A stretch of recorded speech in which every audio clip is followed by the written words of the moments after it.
నేను ఇప్పుడు చేస్తున్నవి ఏందో ఏమో చేతితో చేస్తుంది అనుకుంటున్నారా? ఇవి దోస పలుకులు. దోస పలుకులు అంటే హోమ్ మేడ్ సేమియా. ఇప్పుడు సేమియా మనకి మిషన్లో తయారవుతుంది కదా, ఇది మేము ఇంట్లో మా అమ్మమ్మ వాళ్ళ కాలంలో ఎట్లా అంటే ఇంట్లో తయారు చేసుకునేవే వాడుకునే వాళ్ళు. సేమియా అప్పట్లో కొనుక్కోవడము అట్లాంటివి తెలియదు అనమాట. మనకి ఏంటంటే బయట కొనుక్కున్న దానికి దీనికి డిఫరెన్స్ ఏంటంటే ఇవి టేస్ట్ వేరేగా ఉంటాయి. వీటికంటే మిషన్వి కదా అవి, ఇవి చేతితో చేస్తాము. కొంచెం ఓపిక ఉండాలి కానీ మంచి టేస్టీగా ఉంటాయి. వీటితో స్వీట్ చేసుకోవచ్చు, హాట్ కూడా చేసుకోవచ్చు. అంటే పాయసం చేయొచ్చు, ఉప్మా కూడా చేసుకోవచ్చు. మెయిన్గా అయితే మా ఇళ్ళల్లో కొత్తగా అంటే పెళ్లి చేసుకొని వస్తుంటారు కదా అల్లుడు, వచ్చిన వాళ్ళకి ఫస్ట్ ఈ దోస పలుకుల స్వీటే తయారు చేసి పెడతారనమాట. బయట సేమియాతో చేయరు. మనకి అంటే పెద్దగా ఎండ కూడా కావాల్సిన అవసరం లేదు, కాకపోతే ఎండాకాలంలోనే చేస్తాము. ఎండలో ఇట్లా టెర్రస్ పైన పెట్టాల్సిన అవసరం లేదు, ఇంటి ముందు వచ్చే ఎండ సరిపోతుంది. ప్లస్ మనకి వేడి ఎక్కువ ఉంటుంది కదా ఎండాకాలం, ఫ్యాన్ గాలికైనా సరిపోతుంది. ఇప్పుడు నేను చేస్తూనే ఉన్నా, ఎండిపోతూనే ఉన్నాయి ఇవి. ఈ దోస పలుకులు తయారు చేసుకోవడానికి ఇక్కడ బొంబాయి రవ్వ ఉంటుంది కదా, ఆ రవ్వ కావాలి. ఈ బొంబాయి రవ్వ ఒక చిన్న గ్లాస్, టీ గ్లాస్ అంతా తీసుకొని ఇవి తయారు చేసుకోవడం చూపిస్తాను. దీంట్లోకి కొంచెం ఉప్పు వేసుకోవాలి. అంటే ఇక్కడ నేను తీసుకున్నది చిన్న గ్లాసే కాబట్టి కొద్దిగా ఉప్పు వేసుకున్నా.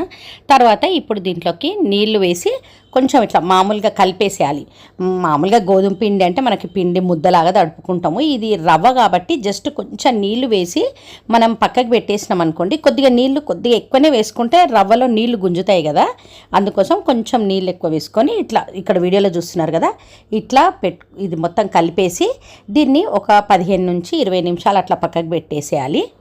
ఇక్కడ ఒక 20 నిమిషాలు వదిలేసిన అయితే నీళ్ళు రవ్వ అంతా కూడా నీళ్ళని గుంజేసింది.